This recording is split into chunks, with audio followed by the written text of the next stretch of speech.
Kids, pernah mendengar bagaimana sejarah dari pintu?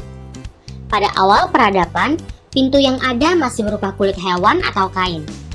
Pintu dari batu atau perunggu baru muncul ketika manusia mampu membangun gedung-gedung monumental.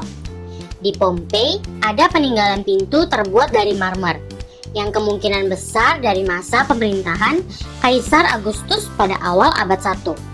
Bahkan sebuah pintu perunggu berukuran 8 x 2,5 meter masih terpasang pada gedung Pantheon tahun 112 di Roma. Jadi, bagaimana sejarah adanya pintu seperti sekarang? Kita cari tahu yuk! Sebelum kita lanjut videonya, jangan lupa klik tombol subscribe dan tombol loncengnya ya! The British Museum memiliki koleksi sebuah pintu kayu berukuran 2,4 x 1,2 meter dari Mesir yang telah berusia 3000 tahun.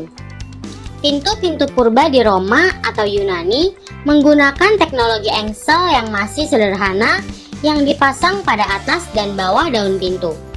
Jadi dapat dipilih, pintu akan dibuka dari atas atau dari bawah. Pintu kayu yang sering kita lihat sekarang ternyata sudah ngetop sejak dulu pada Mesir dan Mesopotamia loh.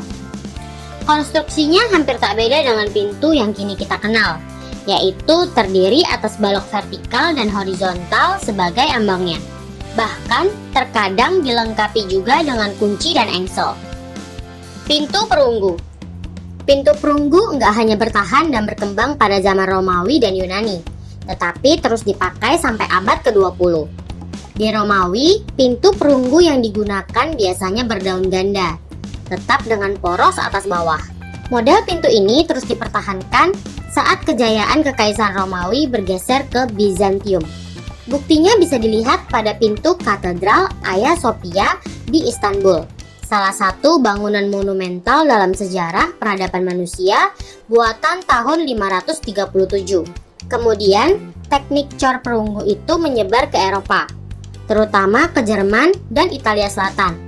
Salah satunya pintu cor perunggu di Katedral Hildesheim yang dipenuhi relief cerita sejarah.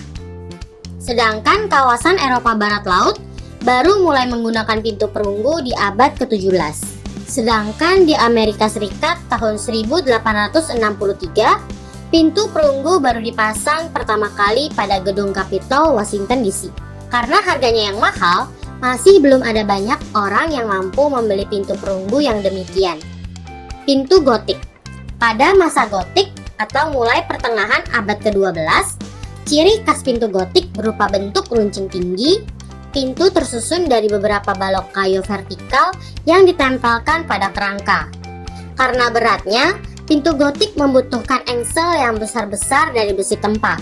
Bahkan terkadang untuk memperkuat daya pegangannya, engsel dilengkapi lempengan besi yang menjepit pintu sampai setengah lebarnya. Namun khususnya untuk pintu ruang penting, engsel-engsel yang besar ini dipercantik bentuknya menggunakan gulungan surat kuno. Pintu papan. Memasuki zaman Renaissance atau 1350 sampai 1650, arsitektur pintu menggunakan papan. Selain lebih ringan, enggak melengkung, pintu papan juga lebih leluasa untuk diberi dekorasi. Pintu kaca. Pada abad ke-17, Perancis mulai memperkenalkan pintu kaca yang semula merupakan perpanjangan jendela hingga ke lantai. Pintu ayun. Pada daerah Wild West Amerika pada abad ke-19, merupakan masa kejayaan pintu ayun yang tingginya cuma separuh dan dipasang pada tengah ketinggian kusen. Ragam pintu terus berkembang. Ada pintu Belanda yang terdiri dari bagian atas dan bawah, seperti yang banyak terdapat pada daerah pecinan di Indonesia.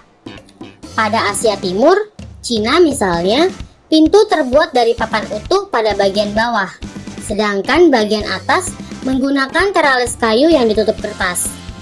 Serupa dengan Cina, pintu tradisional Jepang atau shoji juga menggunakan materi kertas. Pintu geser berangka kayu berdinding kertas itulah yang mengilhami pintu geser modern. Menemani pintu geser, inovasi lain pintu pada abad ke-19 dan 20 merupakan pintu putar, pintu lipat, pintu kanopi dengan poros pada atas kerangka, dan pintu gulung atau rolling door. Nah, kids, itu dia sejarah pintu dan jenis-jenis pintu yang ada sejak masa lampau. Sampai di sini dulu ya videonya. Jangan lupa like, komen, subscribe, dan share ke teman-teman lainnya ya kids. Bye-bye!